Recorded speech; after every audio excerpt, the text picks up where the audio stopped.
भरतकुंजी थेऊर ग्रामपंचायत माजी उपसरपंच. विषय हा पूरग्रस्तांचा आहे आणि मागच्या वेळी जे इथं घरामध्ये पाणी जाऊन जी हानी झाली होती त्या संदर्भात या ठिकाणी गट नंबर 63 प्रसादराव दत्ताजीराव पाटील यांना वारंवार कळूनही हे ओढ्याचं अतिक्रमण काढून घेत नाहीत.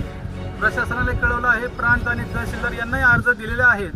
येणाऱ्या काळात 10 दिवसामध्ये पुढील 10 दिवसात जर हे अतिक्रमण काढलं नाही तर आम्ही वस्तीतली ग्रामस्थ व आम्ही सर्व पदाधिकारी मिळून याच ठिकाणी ओढ्याच्या ठिकाणीच 10 दिवसानंतर उपोषणाला बसणार आहे. याची प्रशासनाने नोंद घ्यावी. जो ओढ्याचा प्रश्न आहे त्याचा परत आपण सांगितल्याप्रमाणे हे पीडी पाटलांनी हा जो ओढा अडवला आहे, नैसर्गिक ओढ्याचा अडवलेला आहे. ते तुम्ही पाहू शकता. हे चेंबर बांधून ठेवलेत असे. हे साईडला बारीक बारीक नळ्या टाकल्यात.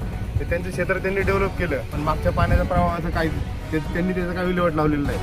तर आमचं म्हणणं एवढंच आहे की त्यांनी त्याचा पाण्याचा जो नैसर्गिक प्रवाह आहे तो व्यवस्थित काढून नदीपर्यंत सोडावा आणि आमचे घरं सुरक्षित करावे जेणेकरून आमचा जीव सुरक्षित होईल. नाहीतर आम्ही उपोषणाला बसू. मी नागेश सुभान अक्कलकुटकर. माझी शेती रुक्या वस्त्यामध्ये आहे. गट नंबर 208 आहे. जर हे रस्त्याचं म्हणजे वड्याचं काम जर मूळ प्रवाह चुकून ह्यांनी वडे नाले हे केलेले तर वड्या नाल्याची खोली करून होणं महत्त्वाचं आहे. खोलीकरण न झाल्यास पाणी माझ्या शेतात मिसळून माझ्या शेतीचं नुकसान होतं आहे. तर याच्याकडे प्रशासनाने लक्ष द्यावे. नाहीतर मी इथं 10 दिवसांनी उपोषणाला मी स्वतः बसणार आहे. त्यापासून या ठिकाणी जो वड्याचा जो पूरदृष्टी या ठिकाणी झाली त्या अनुषंगाने तहसीलदार मॅडमनी या ठिकाणी पाहणी केली होती गेल्या वर्षी. या वर्षी आम्ही त्यांना पत्रव्यवहार करूनही त्यांनी काही आम्हाला कायदेशीर अटी त्यासमोर उभ्या केल्या. आणि सांगायचा मुद्दा एवढा आहे की जो ओढ्याचं पाणी जे अडलं जातं याचं मूळ कारण सर्वांनी पाहिलेलं आहे, प्रशासनाने.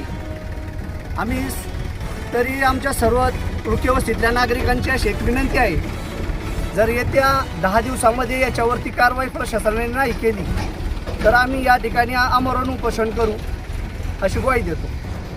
रुक्यवस्तीमध्ये उपस्थित ग्रामस्थांचा उपोषणाच्या इशाऱ्यानंतर मी या ठिकाणी भेट दिलेली आहे. त्यांची समस्या जाणून घेतलेली आहे. गेली 1 वर्षापूर्वी याच ठिकाणी खूप मोठ्या प्रमाणामध्ये पूर आला होता आणि याच्यामध्ये खूप मोठ्या प्रमाणामध्ये पशुहानी झाली होती आणि मनुष्यहानी होता कळली होती. यापूर्वी काही दिवसांपूर्वी प्रशासनाला कळवलं होतं की याबाबतचं जे काही रस्त्याची डावी बाजू असेल उजवी बाजू असेल या ठिकाणचे ओढे नाले ते खोलीकरण झाले पाहिजेत. आणि ते खोलीकरण झाले की तो पाण्याचा जे काही प्रवाह आहे जो बदलत चाललेला आहे तर तो प्रवाह त्या चारीतनं जाईल आणि तो व्यवस्थित नदीपर्यंत जाईल. कोणाच्या घरामध्ये पाणी जाणार नाही.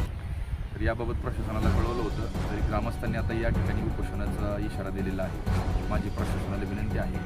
मी स्वतः माननीय तहसीलदार महोदयांना याबाबतची विनंती करणार आहे की याबाबतची जी काही इथल्या ओढ्याची परिस्थिती आहे याच्याबद्दल कसं सकारात्मकरित्या काम करून या ओढ्या नाल्याचं खुलीकरण करतात याबाबत मी स्वतः सोमवारी ह्या नागरिकांच्या सांगण्यानुसार मी त्या ठिकाणी जाणार आहे आणि विनंती करणार आहे. आणि याबाबतचं खुलीकरण कसं लवकरात लवकर होईल यासाठी आम्ही सगळेजण नक्कीच प्रयत्न करणार आहोत.